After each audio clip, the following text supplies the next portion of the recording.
Hendrix's first time in the pool. What's up, baby boy? Scarlett, you gonna come inside and see your baby brother? Alessio? Oh, here we go. And if you want to know where this is, it's Costco. Oh boy. Boom! Good job. Scarlett? Your turn. Come, Scarlett.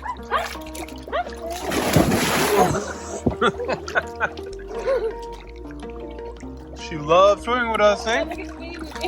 Sprayed her with the face. Oh no. Oh no. But you're a trooper. Look at you. Look at that face. Okay, I'm going to spin it. Maybe he'll laugh. Whoa. Whoa. Get it.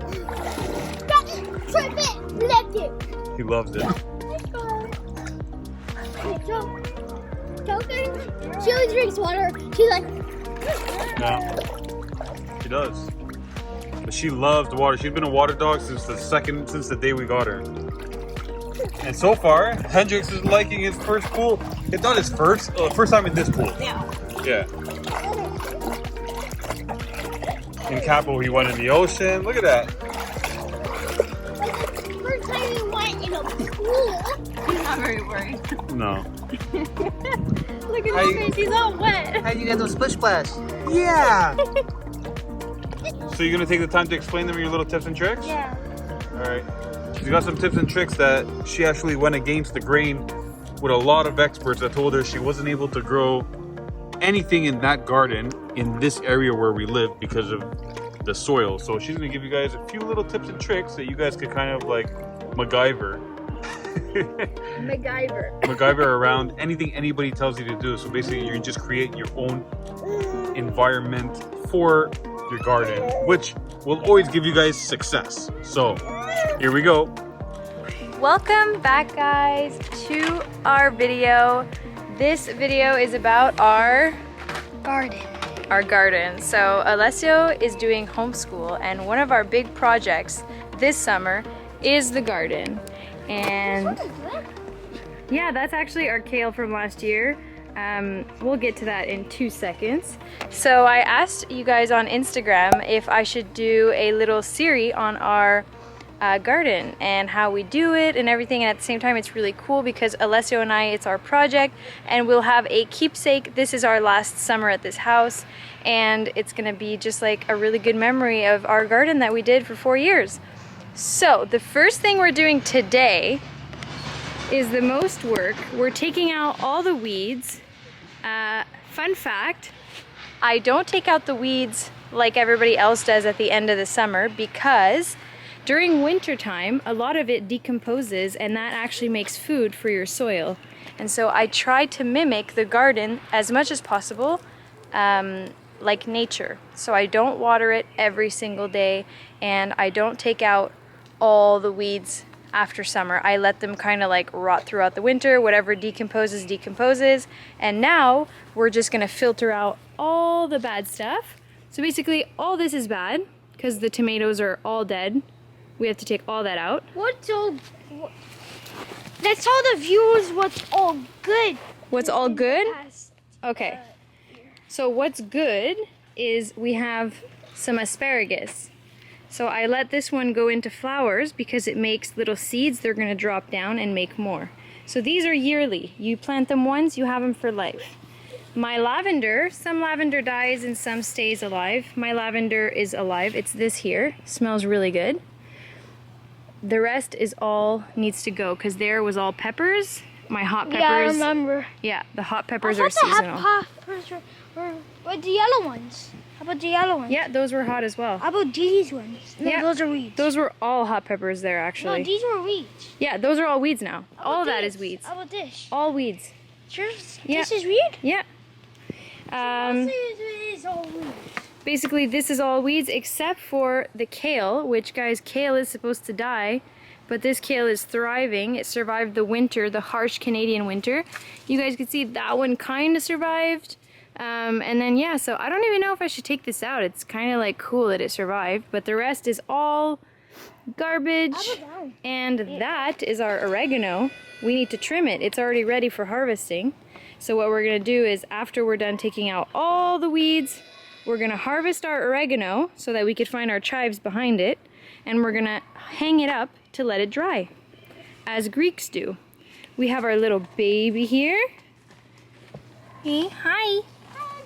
You say hi to viewers? He's in his little tent. He likes his little tent. You say hi. Hi.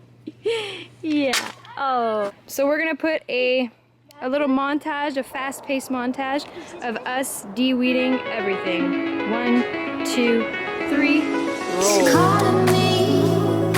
Roll.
We're all done, and the last thing that we're gonna do for this episode is we are going to trim the oregano, because one, my chives are probably dying because the oregano is just overpowering, and I want to get like a lot of oregano this year. And how to do that is to just keep trimming it, because if I let it go higher than it is now, it's going to become into flowers and then it has less taste. And yeah, so let's go trim that now. So as you guys can see, these are about to go into flowers soon. So when they start getting small and tall like this, it means that I need to trim them. And look, I have some chives here. They're like getting buried alive. So I have some here and some there. So let's just trim all of that.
We're back in the garden, and I wanted to finish off this video by telling you guys some tips and tricks that I've learned along the way of gardening every summer. And so this is the 4th summer I'm doing this, and so I wrote down a couple little notes for you guys. First of all is your soil. The most important thing is your soil, and it's really like it's gonna make or break your garden. And so what I did, because I have a horse and my horse is always in different barns, I went to the barn that I was at back then, and I'm gonna go to the one I am now, and I asked them if I could take some manure, so horse poop, and I always found that horse manure did amazing in my garden no matter where I am. So what I did is we actually put some roofing material at the bottom of this soil so that the weeds couldn't come through. 4 years later, they're not coming through, but we put that thick membrane, and then we just built the soil completely with fertilizer and just some regular dirt. So you don't need to get like a special type of dirt if you have good fertilizer. It's really more to like mix it up, because if you do have too much fertilizer, you're going to get really tall plants, but you're not going to get many fruits, or like you're not going to get many yields out of them. You're just going to have like plants that grow too much. And on my first year, I kind of overdid the fertilizer, so my ratio of soil to manure was a little bit off, and I got really tall plants. Everything was great, but I didn't get that many tomatoes or that many things on them. So that's a really good point, to just have balance. Like anything in life, you just need balance. So the next thing is the position of your garden. So try to get as much sun as possible, and then watch what you're growing there. I know that some cucumbers, if you have too much sun, it's not so good. So you got to really know what you're putting in your garden, and the position, I would say the most sun possible, because if you do get too much sun, you can always like do something to get some shade, but you can't add sun. So that's how I see it. So I got it, there's pretty much sun the entire day on my garden. The next thing is what to plant. So that's really important, what to plant, because some things are just not worth planting if you have a short summer. So in Quebec, where we are, we have a super short summer. There are some things I personally do not think are worth planting, such as like broccoli, or things that I get one yield out of.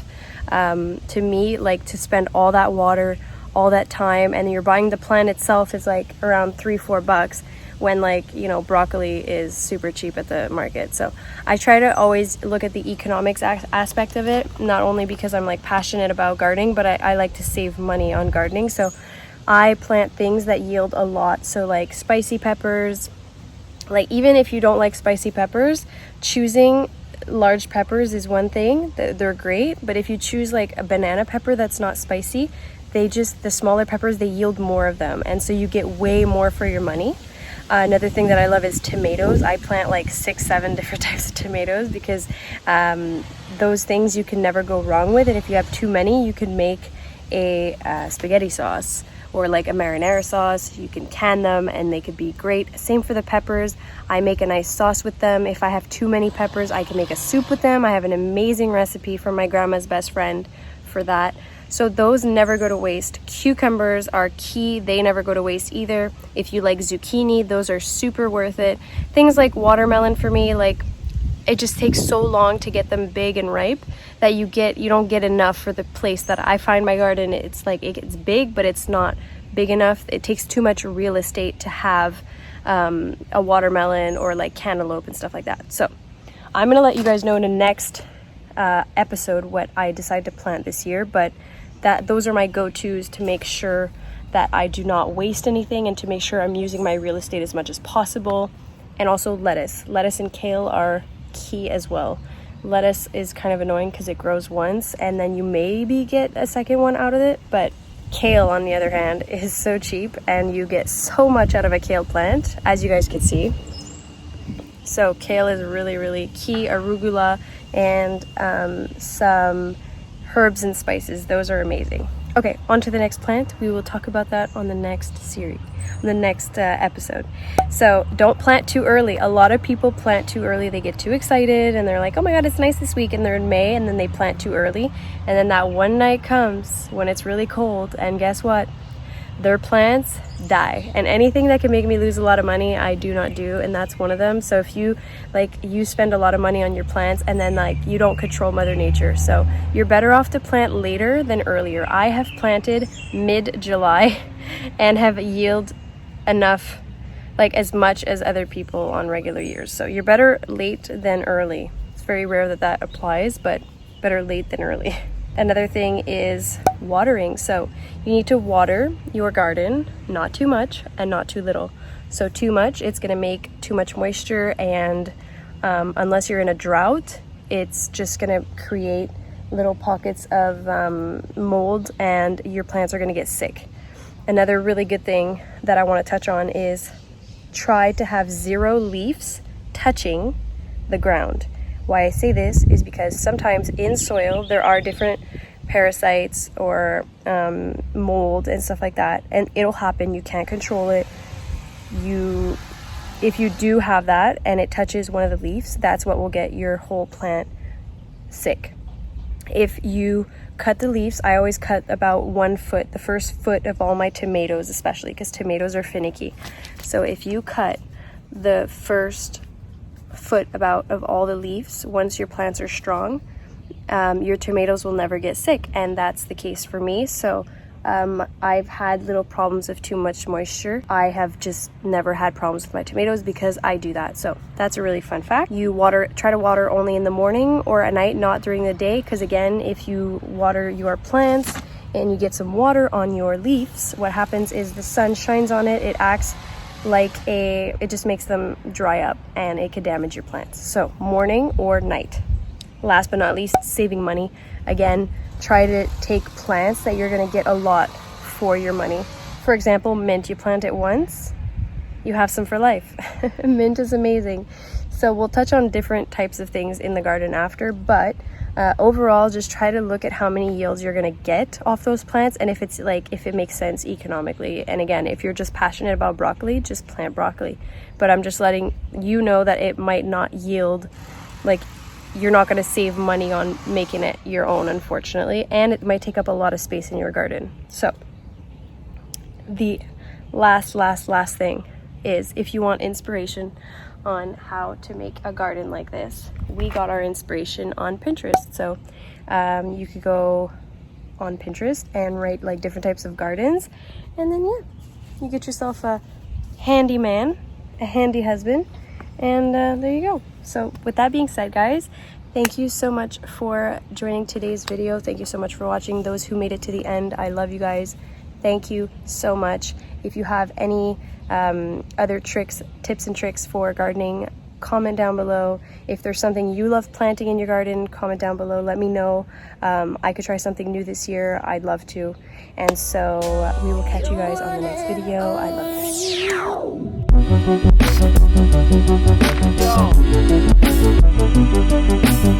you.